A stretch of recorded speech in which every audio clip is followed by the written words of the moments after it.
आज हम पढ़ेंगे समूह लागत निर्धारण रीति यानी कि बैच कॉस्टिंग। समूह लागत निर्धारण रीति उपकार्य लागत निर्धारण रीति का ही एक रूपांतरित रूप है।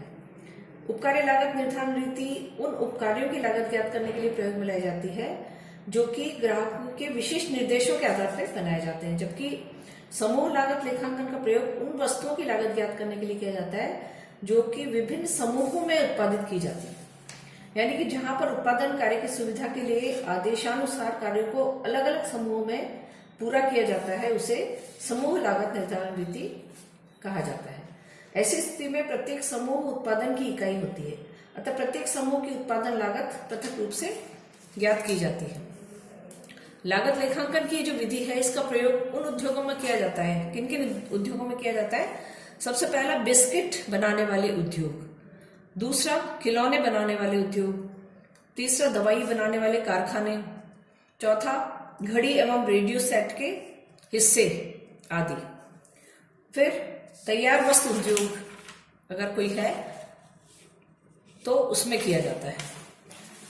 अब इसके बाद हम देखेंगे कि मितव्ययी आर्थिक समूह मात्रा का निर्धारण। मितव्ययी आर्थिक समूह मात्रा यानी कि determination of economic batch quantity.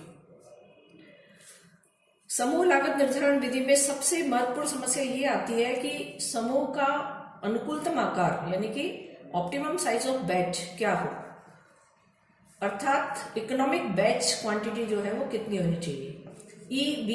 EBQ को निर्धारित करते समय इस बात को ध्यान में रखना चाहिए कि उत्पादन में लागत के दो तत्वों को सम्मिलित किया जाता है। मशीन की सेटअप लागत जो कि सामान्यतः प्रति समूह के लिए स्थिर रहती है, चाहे समूह का आकार कितना भी क्यों ना हो, और दूसरा है संग्रह करने की लागत यानी कि कैरिंग कॉस्ट, जो कि प्रत्यक्ष रूप से समूह के आकार के अनुसार परिवर्तित होती रहती है।